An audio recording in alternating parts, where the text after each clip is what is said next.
Meg, what's going on over there? Like, hey man, what's happening here? Hello y'all, this is Louie and welcome back to Retrosaurus. I'm still alive. I'll work for this company without you, Robert. I shouldn't mourn your death forever. Right.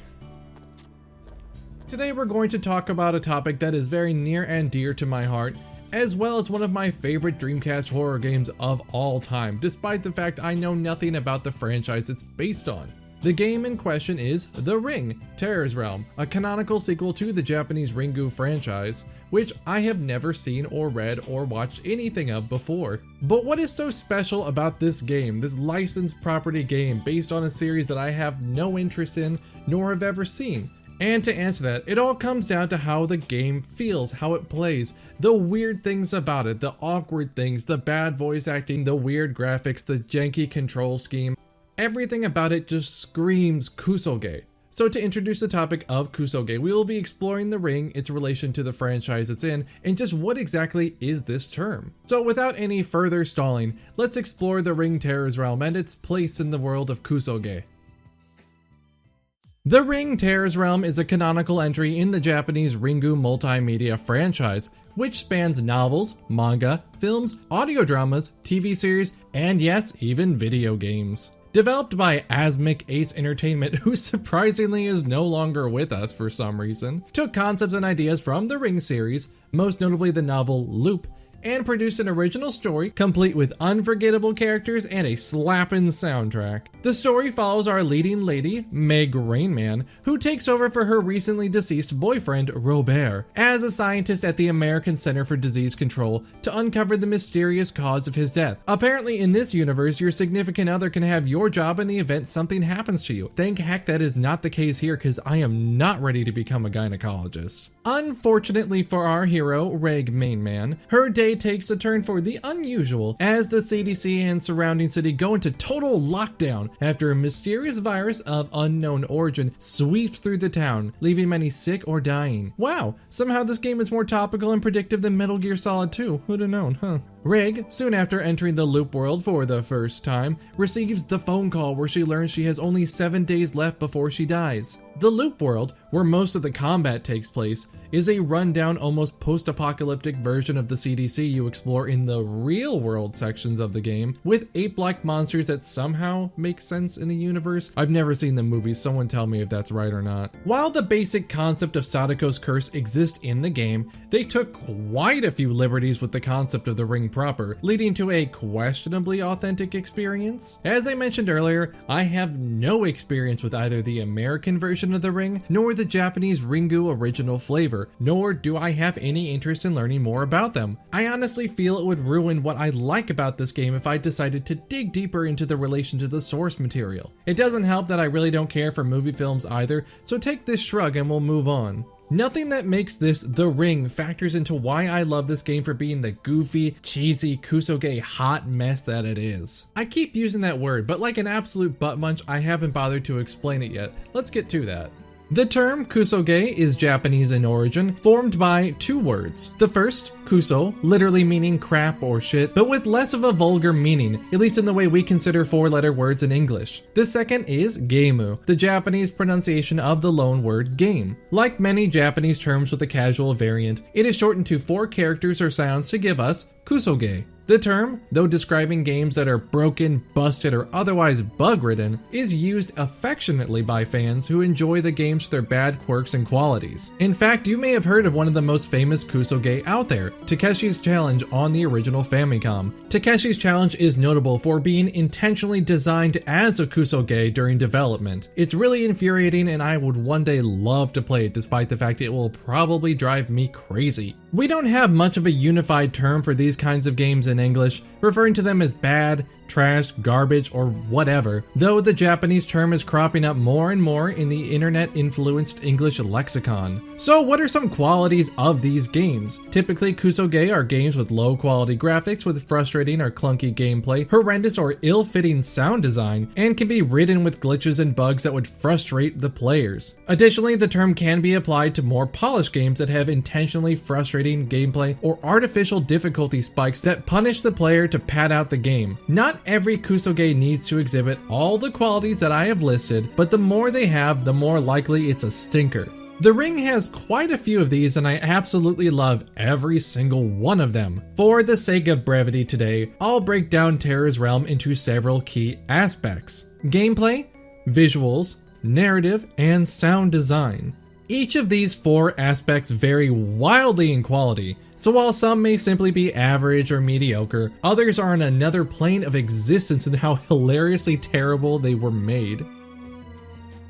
The gameplay of The Ring is honestly the least offensive aspect of the game. From start to finish, the gameplay is your run-of-the-mill Resident Evil clone, complete with fixed camera angles and tank controls. Like many RE clones, it did attempt to add in new aspects to the formula, though none of them are particularly interesting or good. In addition to the plethora of firearms and health items, the developers added a flashlight mechanic that used consumable battery packs, which is really hard to run out of, to the point where they should have just skipped the need for more batteries. Instead of aiming manually like in other games, auto aim was included that works when it feels like it, which is fine, I guess. That being said, the enemies are all frustratingly stupid in design, easily cornering you and stun locking you into an early grave, which is possible given how slowly the game reacts to menu prompts. While it's unlikely that you'll die often, your deaths will almost certainly all come from being on the wrong pixel at the wrong time. Lovely. Like I said, you get a plethora of weapons to the point where there's absolutely no need for anything but the starting pistol in the late game. There are so many weapons and ammo types, which would be fine if half of them didn't have a blast radius of 2 inches in front of you, leading to many unintentional deaths if you choose to use those. Honestly, the combat of this game is so serviceable it feels like it was only included to be marketable.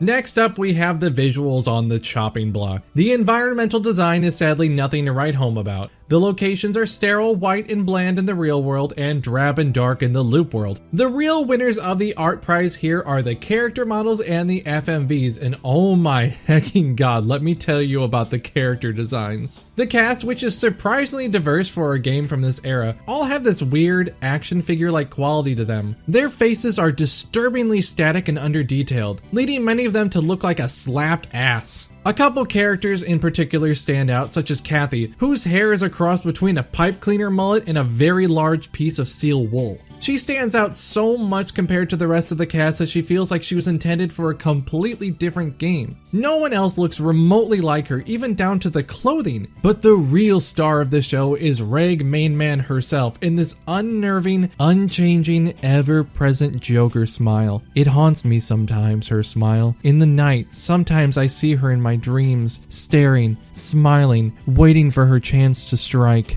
Now, before we go through the narrative, I would like to give a spoiler warning in the event the 3 of you actually watching this video would like to go through the game yourself, so you have been warned this is your chance to leave. The story is complete and utter nonsense, which is due almost entirely to the writing and subsequent translation. It's really hard to pin down exactly what was going on when the game was put through the localizinator, since it seems like sometimes it was a human translating it, but more often than not, it's undeniably machine translated with no QA work being done. I've streamed this game several times now, and I still stumble and stammer trying to make heads or tail of the writing. Here are just a few examples of the nonsense you will find when reading through this nightmare of a script. If you're still going to go, I'll drop the power, but there's only one chance. If we fail, the chief finds out, I'm sure of course I'm going to go. It's okay, I can drop the power as well. Drop the power, don't be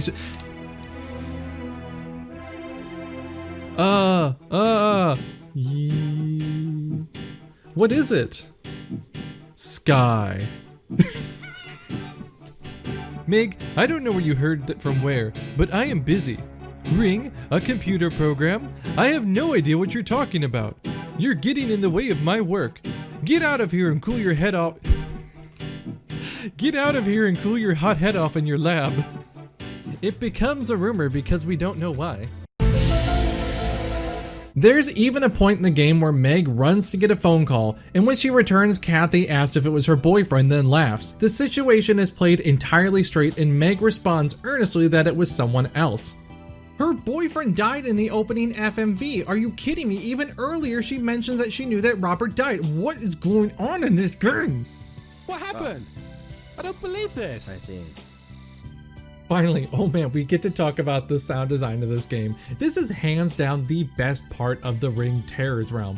The sound design is the ribbon that ties together this delightful trash all together in a nice, neat little package. And where do I even begin?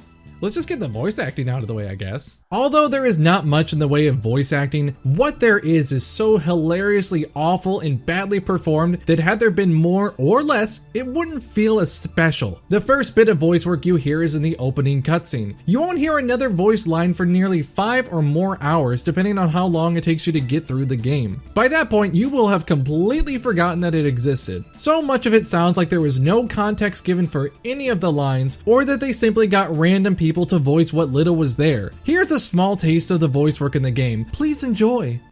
It's not too bad, even as a prototype. The force of Sadako Yamamura.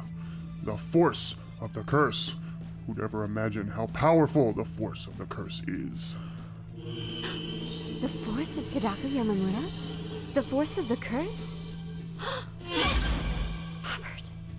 And if you think the voice acting's bad, let me formally introduce you to the soundtrack of the game, which I will show you through interpretive dance. Now, there aren't many songs, nor are there many notes to each of the songs you'll hear. This one in particular plays for a vast majority of the game throughout many cutscenes with very few breaks, on a seemingly endless loop. Get it? Loop?